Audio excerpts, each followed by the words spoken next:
देखिए, जितनी ज़्यादा लिक्विडिटी मार्केट के अंदर होगी, लिक्विडिटी का मतलब लोगों के पास जितना ज़्यादा कैश होगा उतनी ज़्यादा उनकी परचेजिंग पावर बढ़ेगी, और जब उनके पास कैश होगा परचेजिंग पावर बढ़ेगी, चीज़ों की डिमांड बढ़ेगी क्योंकि उनके पास आसानी से पैसा है और वो आराम से चीज़ों को खरीद सकते हैं। जब चीज़ों को खरीदेंगे तो चीज़ों की डिमांड बढ़ेगी, डिमांड बढ़ने से प्राइजेस बढ़ने शुरू हो जाते हैं। तो अल्टीमेटली लिक्विडिटी बढ़ी तो नेचुरली इन्फ्लेशन बढ़ेगा। इन्फ्लेशन का मतलब होता है कि हमारे कितनी ज़्यादा महंगाई बढ़ रही है। तो आरबीआई का इस पर्टिकुलर चीज़ के ऊपर कंट्रोल करने के लिए जो वो टूल इस्तेमाल करता है वो होता है, देखिए, रेपो रेट, जो कि उसके टूल में से एक है। रेपो रेट पहले आसान भाषा में समझाता हूँ। अगर किसी बैंक को आरबीआई से कर्ज लेना होता है तो जिस पर्टिकुलर रेट ऑफ इंटरेस्ट पे बैंक को आरबीआई से कर्ज मिलता है उसको हम रेपो रेट बोलते हैं। और ये बिल्कुल साधारण सी बात है कि जिस रेपो रेट पे यानी जिस इंटरेस्ट रेट पे कोई बैंक आरबीआई से कर्ज ले रहा है उससे ज़्यादा रेट ऑफ इंटरेस्ट पे ही वो आगे जनता को लोन ऑफर करेगा। तो अगर रेपो रेट बढ़ेगा तो ये बिल्कुल साधारण सी बात है कि आगे भी जो लोन हम लोग लेते हैं उसका भी रेट ऑफ इंटरेस्ट बढ़ेगा। रेपो रेट घटेगा तो हम लोगों को जो लोन मिलता है उसका भी रेट ऑफ इंटरेस्ट घटेगा। इसके अंदर अगर कोई बैंक एक दिन के लिए आरबीआई से ये लोन लेता है तो उसको एमएसएफ बोला जाता है, जिसको बोलते हैं मार्जिनल स्टैंडिंग फैसिलिटी, जो आपको यहाँ एग्जाम्पल में 6.5% दिख रहा है। और अगर 2 से 14 दिन के लिए बैंक ये लोन लेता है, बैंक से कर्ज आरबीआई से कर्ज लेता है, तो वो 6.25 और बेस रेट है कि अगर ज़्यादा समय के लिए यानी 2 से 14 नहीं, इससे ज़्यादा लंबे पीरियड के लिए बैंक आरबीआई से कर्ज लेता है तो उसको बेस रेट बोला जाता है।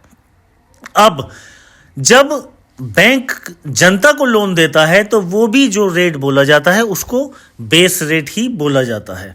अब इसके अंदर एक रिवर्स सिनेरियो मैं बताता हूं। जब बैंक के पास सरप्लस मनी होती है और बैंक इस चीज़ पे इंश्योर रहता है कि अभी जो उसके पास पैसा है वो इतना पर्याप्त है कि अगर कोई उससे पैसा लेगा भी, निकालेगा भी, विड्रॉल भी करेगा तो उसके पास इतना पैसा है और सरप्लस पैसा है, तो वो क्या करता है, उस पर इंटरेस्ट व्यर्थ नहीं करता है। वो आरबीआई को बोलता है कि मेरे पास या तो ये ऑप्शन है कि मैं आगे जनता को लोन पास ऑन करूं, लेकिन अगर जनता को लोन पास ऑन करेगा बैंक तो लिक्विडिटी और ज़्यादा बढ़ जाएगी। तो आरबीआई बोलता है इस पैसे को तुम आगे मत दो, ये पैसा आप मुझे दे दो, मैं आपको इस पैसे के ऊपर कुछ रेट ऑफ इंटरेस्ट दूंगा।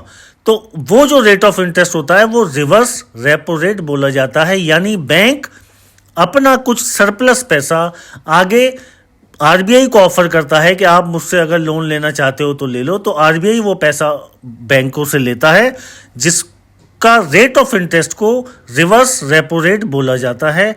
ये साधारणतया जो रेपो रेट होता है यानी जिस रेट ऑफ इंटरेस्ट पे आरबीआई बैंक को देता है पैसा, उससे कम ही रिवर्स रेपो रेट होता है, जैसे इस एग्जाम्पल में 3.35% दिखाया गया है। बाकी टर्म को समझाने से पहले मैं इस स्लाइड को आपको दिखाता हूं। इस स्लाइड के अंदर आप देख रहे हैं कि अगर रेपो रेट हाई होगा तो बैंक ज़्यादा रेट पे, रेट ऑफ इंटरेस्ट पे लोन ऑफर करेगा, और जब इंटरेस्ट रेट बढ़ जाता है तो लोगों की लोन की डिमांड कम हो जाती है, और जब लोन लोग कम लेंगे तो मार्केट में कैश कम होगा। जब कैश कम होगा तो डिमांड कम होगी क्योंकि परचेजिंग पावर घटती है, और जब डिमांड कम होती है तो प्राइस भी कम होने शुरू हो जाते हैं, जिसकी वजह से लास्ट में एज ए रिजल्ट इन्फ्लेशन भी कम होता है। इन्फ्लेशन कम होने का मतलब है चीज़ों के प्राइस कम होना। ऐसे ही अगर रेपो रेट कम होगा तो इंटरेस्ट रेट कम होगा। इंटरेस्ट रेट कम होने से लोगों की लोन की डिमांड बढ़ेगी। जैसे आप राइट साइड में सेकंड वाले में देख रहे हैं, लोन की डिमांड बढ़ेगी तो कैश भी मार्केट में बढ़ेगा। कैश बढ़ेगा तो परचेजिंग पावर बढ़ गई, डिमांड बढ़ गई, प्राइस बढ़ गए और इन्फ्लेशन बढ़ गया। इन्फ्लेशन बढ़ते ही फिर दोबारा महंगाई बढ़नी शुरू हो जाएगी। अब वापस हम जो बाकी बची टर्म्स हैं उनको समझाते हैं। एक टर्म है NDTL यानी नेट डिपॉजिट टाइम लायबिलिटी। ये टर्म है कि बैंक के पास वो पैसा जो उसे किसी निश्चित समय में वापस करना है। तो इसके अंदर आरबीआई ने क्या काम करा है, आरबीआई ने बोला है कि आपके पास जो भी पैसा पड़ा है यानी एनडीटीएल में पड़ा है उसका एक एग्जाम्पल के तौर पे 4.5% CRR के तौर पे आप मुझे सिक्योरिटी डिपॉजिट करोगे, यानी कैश रिजर्व रेशो के तौर पे आप बैंकों को ये आरबीआई में डिपॉजिट करना पड़ता है, जिसके ऊपर सामान्यतः आरबीआई कोई इंटरेस्ट बैंकों को नहीं देता है। ये एज ए सिक्योरिटी डिपॉजिट रहता है और सिक्योरिटी पे ज़्यादातर कोई भी इंटरेस्ट नहीं मिलता है। अब इतना होने पे आरबीआई ने ये सोचा कि अभी भी अगर बैंकों के पास सरप्लस पैसा रहेगा तो लोन बढ़ने शुरू हो जाएंगे और लोन देने शुरू हो जाएंगे, तो ऐसा ना हो कि इकोनॉमी पे इसका असर पड़े और मार्केट में लिक्विडिटी ना बढ़ जाए। तो आरबीआई ने इसका दूसरा रास्ता निकाला, वो है SLR यानी स्टैट्यूटरी लिक्विडिटी रेशो। यानी जो भी एनडीटीएल यानी जो पैसा बैंक के पास पड़ा हुआ है जो उसे एक निश्चित समय के बाद लौटाना है, उस पैसे का यानी एनडीटीएल का 18% आरबीआई ने गाइडलाइन दी है कि बैंक सारे बैंकों को कि आपको वो पैसा अपने पास हमेशा रखना है। यानी आपके पास वो 18% का लिक्विड रेशो यानी SLR हमेशा मेंटेन होना चाहिए। ऐसा नहीं होना चाहिए कि कोई पैसा निकालने आए और आप बोलो कि हम पे तो पैसा नहीं है।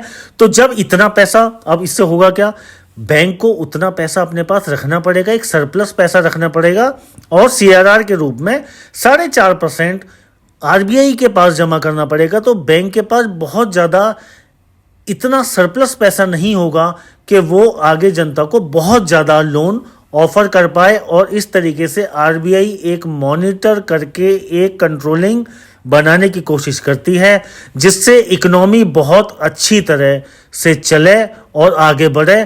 किसी और कोशिश हमेशा यही रहती है कि इन्फ्लेशन हमेशा कंट्रोल में रहे, बहुत ज़्यादा चीज़ों के प्राइसेस ना बढ़ें और आम जनता हर तरीके का सामान आसानी से खरीदने में सक्षम हो। Thank you very much for watching.